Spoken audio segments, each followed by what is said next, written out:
Salut tout le monde, j'espère que vous allez bien.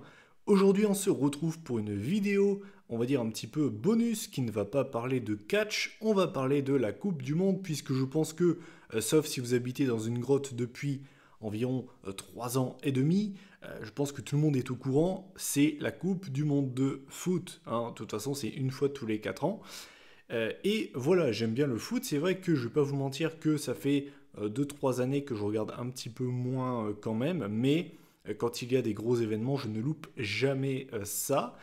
Et très clairement, voilà, là la Coupe du Monde, pendant un mois, je vais être à fond en mode foot en fait. Et c'est certainement pas ce que la WWE propose en ce moment qui va m'éloigner de ça, bien au contraire. Du coup, je me suis dit, bah, pourquoi pas en parler sur ma chaîne YouTube. Alors c'est vrai qu'à la base, c'est une chaîne qui parle de catch. C'est même écrit sur ma bannière, une chaîne 100% catch. Au final, bon, c'est pas vraiment le cas, mais c'est presque ça, on va pas se mentir. Bon, bref. Et du coup, voilà, je me suis dit, pourquoi pas parler un petit peu de foot. Alors, bien évidemment, je peux comprendre que certains ne soient pas intéressés, puisque à la base, c'est une chaîne de catch. Donc, si ça ne vous intéresse pas, je comprends totalement. Voilà. Mais voilà, j'avais tout simplement envie de parler de foot sur cette chaîne parce que bah, c'est un truc que j'aime bien, tout simplement. Je suis un grand fan de Manchester United depuis que je m'y suis mis, tout simplement. Donc, c'est-à-dire, j'ai commencé à regarder le foot en 2006 et c'est toujours mon club de cœur, voilà, ça n'a pas changé. Bref, tout ça pour dire donc du coup que bah, voilà, je pense que je vais sortir de temps en temps des petites vidéos qui vont parler de foot pendant le mondial. Je vais pas en sortir une par jour, faut pas exagérer, mais je pense que je vais en sortir peut-être une tous les 3-4 jours. Voilà. D'ailleurs, je pense que ça va s'appeler genre le journal du mondial, un délire comme ça. Je sais pas encore comment je vais l'appeler. Voilà, n'hésitez pas tout simplement à le dire en commentaire si c'est un style de vidéo qui vous intéresse ou pas, si je dois changer des choses ou pas non plus. On va dire que cet épisode-là, c'est un petit peu l'épisode pilote. Voilà. Donc du coup, bah, dans cette vidéo, je vais donner mon avis sur les deux groupes, donc c'est-à-dire le groupe A et le groupe B, hein, puisque pour l'instant, il y a seulement eu 4 matchs dans ce mondial. Et bah, écoutez, vous savez quoi? On va commencer directement par le groupe A, puisque forcément le pays hôte étant la Russie, et bien c'est la Russie qui a ouvert bah, cette Coupe du Monde 2018 en affrontant l'Arabie Saoudite. C'était jeudi à 17h. Et très clairement, moi j'avais pronostiqué une victoire des Russes, genre 2-0 à tout casser, vraiment pas plus. Surtout que on a vu que les Russes étaient vraiment pas en forme. Je crois qu'ils étaient genre sur 15 défaites d'affilée, ou en tout cas 15 matchs sans victoire d'affilée, ce qui est quand même énorme. Et au final, les Russes, ils ont pété un câble. Ils ont défoncé les Saoudiens. Et du coup, bah, ils ont gagné 5-0. 5-0, donc une manita. Les Saoudiens se sont fait pisser dessus. Ça vous apprendra. Voilà, ça vous apprendra à avoir fait le Greatest Royal Rumble, hein, c'est ce que j'ai mis dans un tweet au passage, qui a eu pas mal de réactions, vous avez beaucoup aimé apparemment. Mon Twitter n'en pouvait plus, je recevais plein de notifs. Bref, voilà, bien fait pour vous, vous avez fait le Greatest Royal Rumble de mes couilles, voilà, bien fait pour vous, vous prenez 5-0 dans la gueule, bien fait pour vous. Tout ça pour dire que j'ai vu plein de gens s'enflammer en mode ouah, c'est impressionnant, les Russes ils sont chauds. Les gars, vous avez vu le niveau des Saoudiens ou. Je veux dire, une victoire 5-0 contre une équipe comme ça ne vaut absolument rien. J'attends de voir les Russes contre l'Uruguay pour voir, on va dire, leur vrai niveau, parce que l'Uruguay, c'est quelque chose d'autre. Même s'ils n'ont pas fait un match terrible, je vais en parler juste après. Donc voilà, les Russes gagnent 5-0, avec notamment un très très bon match de Cheryshev, le joueur de Villarreal, qui à la base n'était même pas titulaire, il était sur le banc. Ça par contre, j'ai pas compris non plus. C'est suite en fait à la blessure de Dzagoyev qu'il est rentré. Et bah, il a fait un excellent match, tout comme le milieu de terrain Golovin, qui apparemment serait bien parti pour signer avec la Juve, en fait. Donc voilà, tout ça pour dire donc que les Russes ont écrasé les Saoudiens 5-0, et je vais pas vous mentir que ça m'a fait plaisir, puisque j'ai encore le Greatest Royal Rumble en travers de la gorge. Et l'autre match de ce mondial, enfin en tout cas du groupe A, c'était aujourd'hui, puisqu'on avait un match entre l'Égypte et l'Uruguay. L'Égypte privée de Mohamed Salah qui n'est pas rentré au final dans le match, c'était pourtant prévu. J'avais pronostiqué une victoire 2-0 de l'Uruguay et au final, eh bien, ils ont gagné 1-0 à la 90e minute sur un coup franc avec une tête de Jiménez. C'est vrai que l'Uruguay a pas mal déçu. Alors, je vais pas vous mentir que je ne l'ai pas vu en entier le match. J'ai vu environ, je dirais peut-être 45 minutes sur le total. Je ne l'ai pas vu en entier. Mais de ce que j'ai vu, l'Uruguay, c'était vraiment pas terrible, hein. Honnêtement, Suarez a fait un match horrible. C'est peut-être le pire match qu'il a fait depuis très longtemps. Il a tout raté. Il n'a pas réussi un dribble, il a été horrible, en tout cas de ce que j'ai vu. Et c'était assez étonnant parce que l'Uruguay c'est quand même solide, ils ont quand même des bons joueurs, ils ont surtout Cavani Suarez, peut-être la meilleure doublette d'attaquants du mondial. Et c'est vrai qu'ils ont été horribles. Et à côté de ça, les Égyptiens, honnêtement, même sans Salah, ils ont été plutôt solides. Ils ont bien joué défensivement, ils se sont pas procuré beaucoup d'occasions de ce que j'ai vu, mais ils ont fait le taf. Honnêtement, l'Égypte a sa place, hein. Ils peuvent passer, honnêtement, hein. Donc c'est vrai que c'est ouais, drôle de performance de l'Uruguay qui va devoir hausser son niveau de jeu. Parce que voilà, après, je vais pas les enterrer. Tu peux pas juger le niveau d'une équipe sur un match, c'est juste pas possible. Et puis en plus de ça, ça ne veut rien dire. Par exemple, la France, en 2006, on avait fait une phase de poule vraiment pas terrible. Ça ne nous a pas empêché d'aller en finale, avec un Zizou exceptionnel. Donc voilà, ça ne veut rien dire. Tout ça pour dire du coup que pour l'instant, c'est la Russie et l'Uruguay qui sont en tête du classement, et donc derrière l'Égypte et l'Arabie Saoudite. Si vous voulez mon avis, je pense que c'est l'Uruguay qui va terminer première de ce groupe. Et ensuite, je pense que ce sont les Russes qui vont passer. C'était déjà mes pronostics de base avant d'avoir vu les matchs, et je vais rester sur ça, sur cette idée-là. Mais attention quand même à l'Égypte, hein. Attention l'Égypte. Le Russie-Égypte, il va être assez intéressant, je pense. Surtout si Salah joue. Salah va faire très très mal. Il va faire danser les Russes, hein. Donc voilà, ça va être un match très intéressant.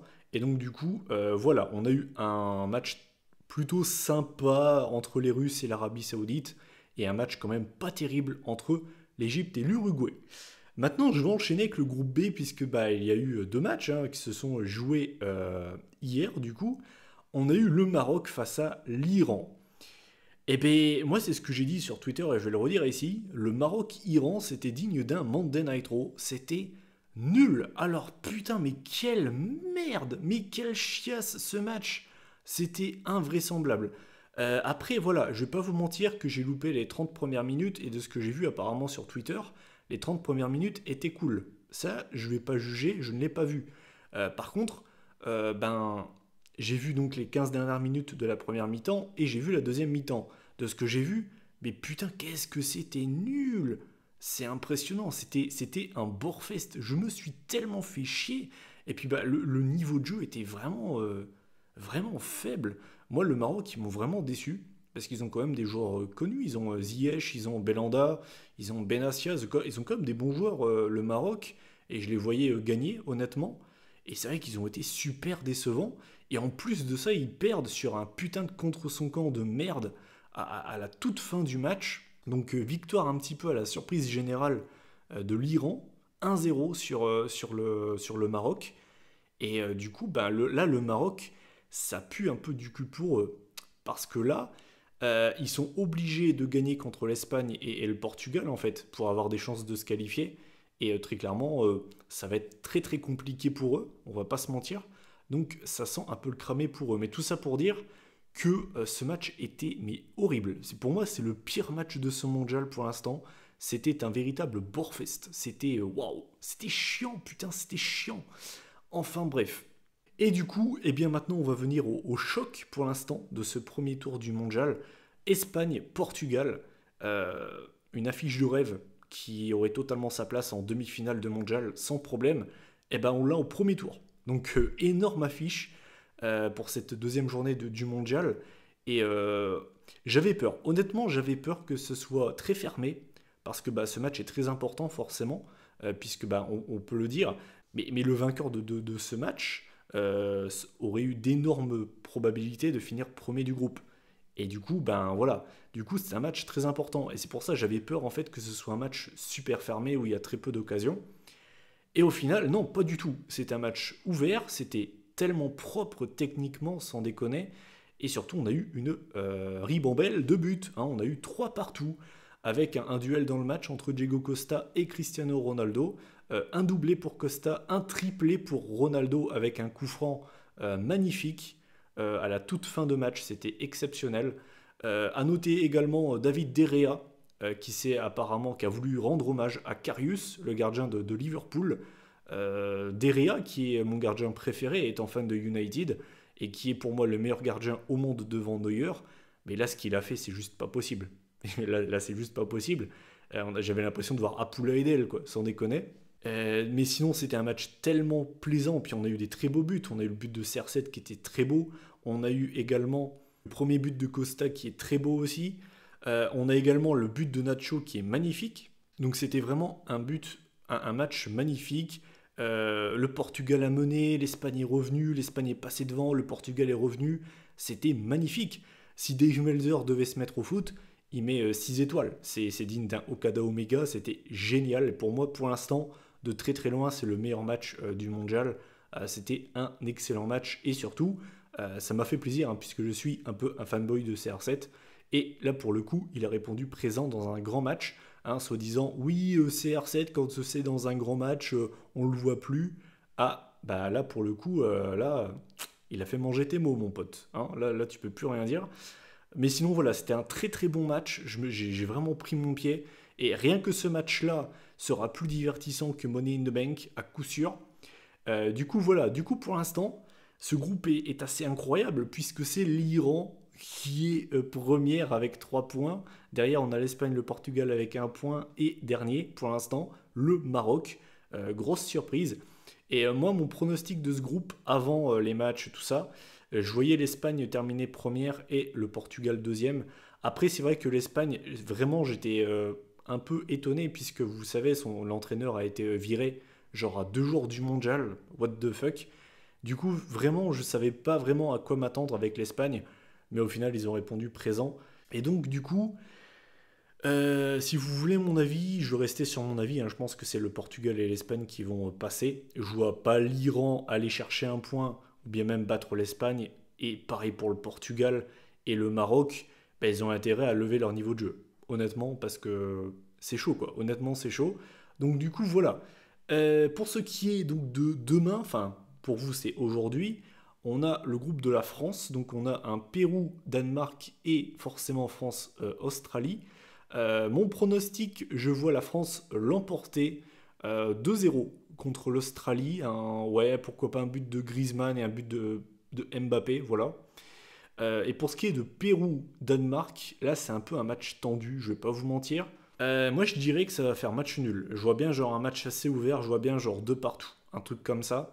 Et puis bah ça nous arrangerait, on va pas se mentir. Moi honnêtement, j'ai vu beaucoup de gens dire que le groupe de la France était facile. Moi, je suis pas de cet avis. Honnêtement, je sens que c'est un bon petit groupe de merde, bien piégé. Vous voyez ce que je veux dire? L'Australie, pas forcément, je les crains pas beaucoup. Par contre, le Pérou, ils sont dans une énorme forme. Je crois qu'ils sont sur plus de 17 matchs sans défaite d'affilée. Enfin, c'est assez impressionnant. Et le Danemark, ils ont quand même pas des joueurs trop pourris non plus. Ils ont surtout Eriksen qui est le plus connu. Mais ils ont quand même des bons petits joueurs à droite à gauche. Donc, pour moi, c'est pas un groupe si facile. Mais je vois quand même bien évidemment la France l'emporter et j'espère finir première du groupe. Et on a également les débuts du groupe de l'Argentine, donc forcément l'Argentine de Messi. Je crois qu'on a Croatie, Nigeria, et l'Argentine, je ne sais plus contre qui il joue. Donc voilà, ça va être assez intéressant de voir si Messi pourra répondre à Ronaldo. Voilà, bah écoutez, cette première vidéo spéciale Coupe du Monde est terminée. Donc, bah, écoutez, je vous invite à donner votre avis en commentaire sur cette vidéo. Qu'est-ce que vous en avez pensé? Est-ce que vous avez aimé le format? Est-ce que vous voulez que je change quelque chose? Est-ce que vous voulez que ça revienne sur la chaîne? Voilà, bref, je vous laisse. L'espace commentaire est à vous. Donc, du coup, la prochaine vidéo sur cette chaîne, eh bien, ce sera peut-être demain pour la review de NXT TakeOver Chicago, si j'ai eu le temps. Ou au pire des cas, la review de Money in the Bank qui sortira lundi ou mardi, je ne peux pas encore vraiment vous le dire. Enfin bref, moi je vous laisse. Bon week-end foot et catch à vous. Allez, salut les gars!